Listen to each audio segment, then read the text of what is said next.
Hi friends, this is Raj.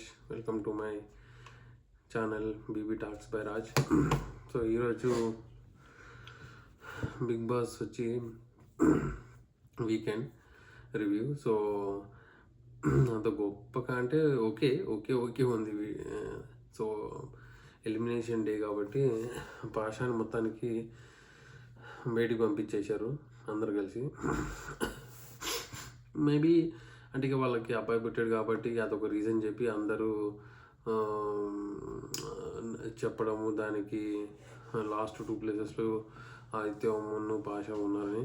So ఆబ్వియస్గా ఇప్పుడు next week ఇక ఆదిత్య ఓం నామినేషన్లో ఉంటే మాత్రం ఆదిత్య ఓం వెళ్ళిపోతాడు అనుకుంటా, దీన్ని బట్టి చూస్తుంటే. అంతే కదా మరి. ఇప్పుడు ఆదిత్య ఓం నాకు తెలిసి అంతగానో ఆడడో అనేది నాకు డౌటే.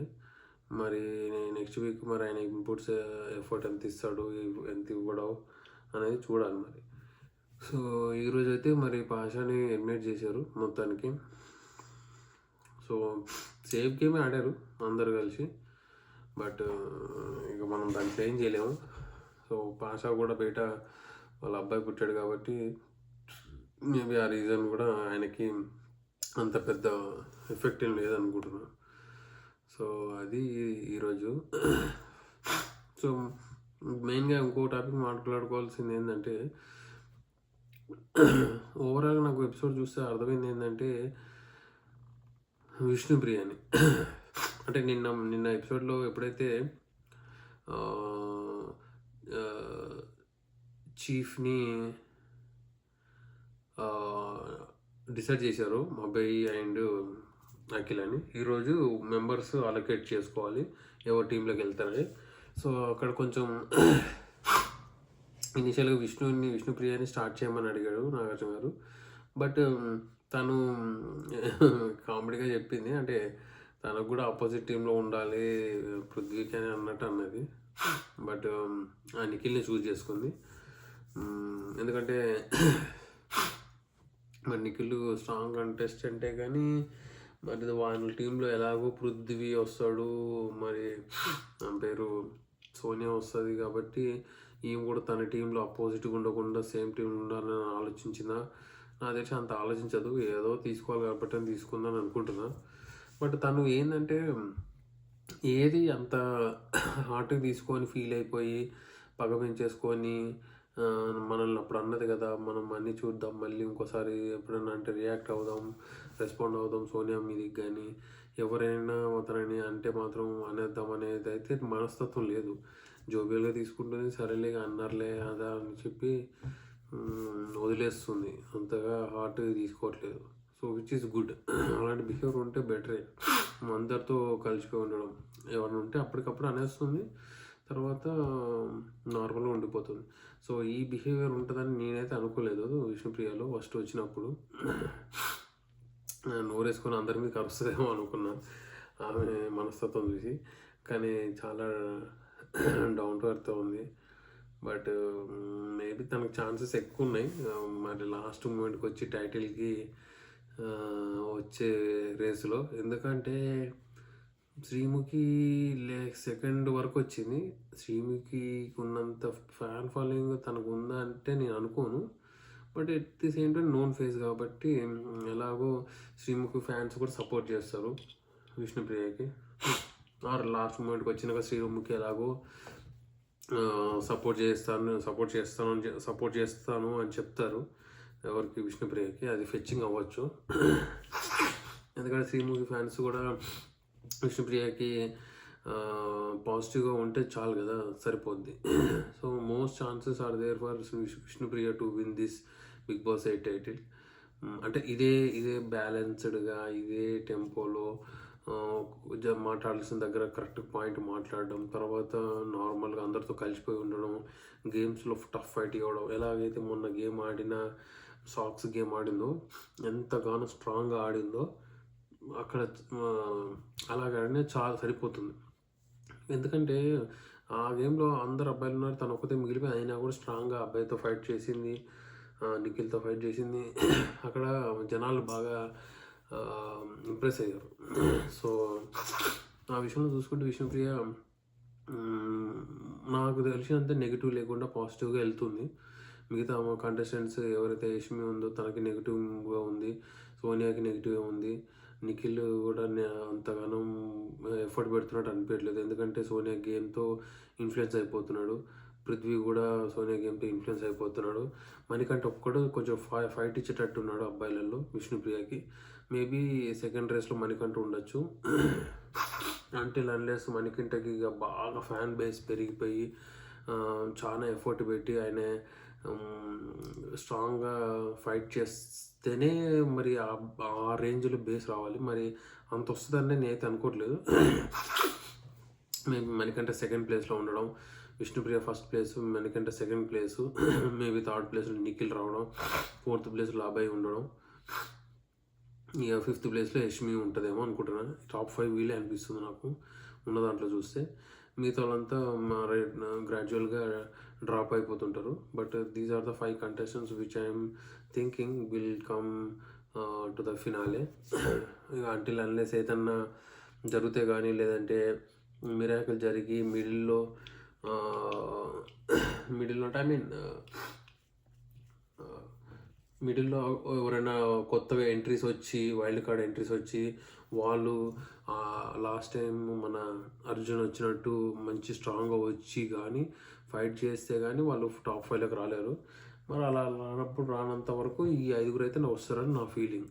సో ఇప్పుడున్న ట్రెండ్ ప్రకారంగా చూసుకుంటే, సో మిగతా వాళ్ళంతా ఇక మరి అతి భయంకరంగా ఆడి మంచిగా ఫ్యాన్ బేస్ సంపాదించుకుంటే కానీ వస్తారని అనుకోవట్లేదు మిగతా వాళ్ళు ఎవరు టాప్ 5లోకి. బట్ ఈ నోన్ ఫేసెస్ కాబట్టి ఆబ్వియస్గా వీళ్ళు వస్తారని నా డౌట్. సో చూడాలి మరి. అంటిల్ అన్లెస్ మణికంఠ నెగిటివ్గా అయిపోయి డిప్రెస్ అయిపోయి సరిగ్గా చేయకపోతే, ఎందుకంటే ఈరోజు నామినేషన్స్ చూస్తే మణికంఠ స్ట్రాంగ్గానే మాట్లాడుతున్నాడు యష్మి మీదకి.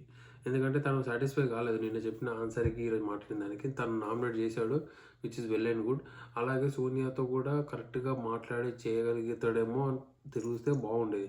ఎందుకంటే నిఖిల్కి ఈరోజు బాగానే ఇన్స్ట్రక్షన్స్ ఇచ్చాడు నాగార్జున గారు. రావడమే సోనియాని లేపడము, పాట పాడమని అడగడము, తను పాడను అనడము, నా కోసం పాడకపోయినా మీ అశ్విన్ గురించో యశస్ గురించో ఏదో పేరు చెప్పారు. మరి ఆయన బాయ్ ఫ్రెండ్ మరి ఏదో ఉండుంటుంది క్లియర్గా. సో అందుకోసం వైఎస్ అని రాసుకున్నావు అనడం. సో ఆల్ ఆఫ్ సడన్గా అన్ని డీటెయిల్స్ చెప్పడం వెనకాల ఏదో డెఫినెట్గా రీజన్ ఉంటుంది. నాకు అర్థమైనంత వరకు ఏంటంటే పక్కనున్న పృథ్వీకి కానీ నిఖిల్కి గేమ్ డౌన్ అయిపోతుంది కాబట్టి వాళ్ళని పుషప్ చేయడానికి, వాళ్ళు ఆ ట్రాన్స్ నుంచి బయటికి రావడానికి నాగార్జున గారు అవి చెప్పడము, దాని గురించి డిస్కస్ చేయడము. మరి సోనియా కూడా చాలా యాక్టివ్గా అసలు దాని టాపిక్ని బయటికి తీసుకురావడం, అతను ఎవరో కూడా చెప్పకుండా దాసేసి మరి ఏదో ఒక క్లారిటీ అని ఇవ్వాలి కదా వాళ్ళిద్దరు ముందు. మరి నేను బాయ్ ఫ్రెండ్ ఆల్రెడీ కమిటెడ్ అంటే వాళ్ళు తనతో ఎక్కువ ఇంటరాక్ట్ కాకుండా దూరం అయ్యి ఎవరి గేమ్ వాళ్ళు ఆడతారు అనే ఉద్దేశంతో తను చెప్పకపోవడము, చెప్పినట్టుగా డ్రాప్ చేసేయడము, ఏదో చిన్న పాట పాడి దాన్ని అక్కడికి క్లోజ్ చేసేయడము, అర్థమయ్యే వాళ్ళకి అర్థమైతే చాలు అని నాగార్జున గారు గుర్చి చెప్పడము. అయినా కూడా నిఖిల్ పృథ్వీకి అర్థం కాకపోవడము. నాకు తెలిసి వాళ్ళిద్దరికి అర్థమైనా కూడా అర్థం కానట్టు యాక్టింగ్ చేసి ఆమెతోనే ఉండాలని ఫిక్స్ అయిపోయినారు. సో ఇది ఇంత జరుగుతున్నా కూడా వాళ్ళు అర్థం చేసుకోకుండా గేమ్ ఆడితే మాత్రం నాకు తెలిసి వాళ్ళు వాళ్ళు గెలిచే ఛాన్సెస్ కాదు కదా, టాప్ 5లోకి కూడా వస్తారని గ్యారంటీ లేదు. సో అర్థం చేసుకొని ప్రాపర్గా ఆడితేనే ఏమన్నా స్ట్రాంగ్గా పోటీ ఇచ్చి టాప్ 5లోకి వచ్చే ఛాన్సెస్ ఎక్కువ ఉన్నాయి. లేదు నాగార్జున గారు ఎన్ని చెప్పినా కూడా వాళ్ళకి అర్థం కాకపోయినా, నిన్న సాటర్డే ఎపిసోడ్లో కూడా అదే మాట చెప్పడానికి ట్రై చేశాడు నిఖిల్కి. ఈరోజు కూడా స్పెసిఫిక్గా తనని సోనియాని లేపి అవన్నీ అడగడం కూడా నిఖిల్కి పృథ్వీకి అర్థమయ్యేటట్టు చెప్పడానికి. బట్ సోనియా మాత్రం చాలా ఓకే. సో మరి అంతగానో గేమ్ ఆడద్దు ఉన్న వాళ్ళతో. That is really a bad thing. Okay, ఎందుకంటే ఆయన నాగార్జున గారు అంత గట్టిగా అడిగినప్పుడు కూడా దాని గురించి అసలు టాపికే మాట్లాడలేదు, అతను ఎవరో కూడా చెప్పలేదు అంటే that tells her behaviour. So మొత్తానికి ఇక్కడికి అర్థమైతే బాగుంటుంది అనుకుంటున్నాం. నెక్స్ట్ వీక్ చూడాలి మరి నిఖిల్ పృథ్వీ బిహేవియర్ ఎలా ఉంటుందో. మళ్ళీ తనతో అలాగే రాసుకొని పూసుకొని తిరుగుతుంటారా, లేదంటే తన గేమ్ ఎవరి గేమ్ వాళ్ళు ఆడుకుంటారా లేదో చూడాలి. సో అదైతే గుడ్ స్టెప్ టుడే నాగార్జున గారు తీసుకున్నది. వాళ్ళకి చెప్పడానికి చాలా ట్రై చేశారు, అయినా కూడా అర్థం చేసుకోకపోతే ఏం చేయలేము. సో ఆ విషయంలో నాగార్జున గారిని మెచ్చుకోవచ్చు ఈరోజు. సో అదొక పాయింట్. సో యష్మిది కంటేది అది డెఫినెట్గా క్యారీ ఫార్వర్డ్ అయినట్టుంది నెక్స్ట్ వీక్కి. సో నెక్స్ట్ నామినేషన్స్లో తను నామినేట్ చేయడానికి ట్రై చేసినట్టున్నాడు. అక్కడ పెద్ద హీట్ టాపిక్గా జరిగింది. సో అలాగే ఆయనే హీటెడ్గానే మాట్లాడుకుంటూ ఎక్కడ ఏది తనకి మాట్లాడాలని అనిపించినప్పుడు తన ఒపీనియన్ చెప్పాల్సినప్పుడు గట్టిగా చెప్తే డెఫినెట్గా తన టాప్ 5లో ఉండే ఛాన్సెస్ ఎక్కువ ఉన్నాయి. సో క్లారిటీ అయితే ఉంది మణికంఠకి, what is the game and how to play అనేది. సో డెఫినెట్గా ఆయన అయితే కష్టపడి చేసి ముందుకెళ్తాడు అనిపిస్తుంది. నిఖిల్ పృథ్వీ విషయంలోనే నాకు ఎందుకో తేడా కొడుతుంది. సో మరి సోనీతో పాటు నిఖిల్ కూడా వెళ్ళిపోతాడా, మరి టాప్ 5లోకి వస్తాడా అనేది కొంచెం డౌటే. సో నిఖిల్ ప్లేస్లో సీత కూడా రావచ్చు టాప్ 5లో. So but other contents I think will definitely come. Vishnupriya కానీ, మణికంఠ కానీ, అభయ్ కూడా రావచ్చు అనుకుంటున్నా ఇప్పుడున్న ట్రెండ్ ప్రకారం. లేదంటే Seetha or Nikhil, any one of them. Okay, so both అంటే డౌటే. మరి యష్మి కూడా ఉంటుంది అనుకుంటున్నాను. యష్మి అయితే డెఫినెట్గా ఉంటుంది. సో వీలైతే అవుతుంది. సో ఇది సంగతి. సో ఇంకోటి వచ్చేసి ఈరోజు ఇక గేమ్స్ ఒకటి పెట్టారు, వర్డ్ డిఫైన్ చేయడం. సో ఇచ్చిన ఇమేజెస్లో సో అక్కడ ఫన్నీగా ఉన్నాయి అవి. బట్ ఒక మెయిన్ ఫన్నీ థింగ్ చెప్పుకోవాలంటే విష్ణుప్రియది ఒక మిల్క్ షేక్ గురించి. సో తను దుబాయ్ షేక్ మీకు నమస్తే చేస్తుంది అని అట్లా ఫన్నీగా చేసింది. కాకపోతే ఇలాంటి విషయాల్లో కొంచెం తను ఎలాగో అంత యాక్టివ్గా ఉండదు అనుకుంటున్నా. సో అలాగే చేశారు. బట్ డ్యాన్స్ పరంగా వస్తే Vishnupriya is a very good. So she did her best for the dance. So remaining అంత కంటెస్టెంట్స్ అంత ఎంటర్టైన్మెంటింగ్ లేరు డ్యాన్స్ విషయంలో కానీ. అంత పాట వేసిన డ్యాన్స్ చేస్తారనే హోప్ అయితే లేదు. నిఖిల్ ఒకటి చేయగలుగుతాడేమో, తర్వాత ఇక్కడ విష్ణుప్రియ. ఇంకా అంతకుమించి మిగతా వాళ్ళంతా పెద్దగా చేసే వాళ్ళు ఇంకా అనిపించట్లేదు. So weekend until unless there is a heated topics or very good items to discuss, then only it will go fine. Otherwise వాళ్ళు డ్యాన్స్ చేసి ఏదో మిరాకిల్ చేస్తారని అయితే హోప్ లేదు నాకు మరి. సో మెయిన్గా ఈ టాపిక్స్ ఈరోజు జరిగిన ఎపిసోడ్లో మరి సోనియాకి అయితే నిన్న గట్టిగానే పడ్డాయి పంచులు, ఈరోజు గట్టిగానే పడ్డది స్టార్టింగే. మరి ఏం జరుగుతుందా, ఏం చేస్తారా అనేది రేపు చూడాలి మరి. So that's all for guys today. So please share, like, share and subscribe my channel and share your comments in my channel.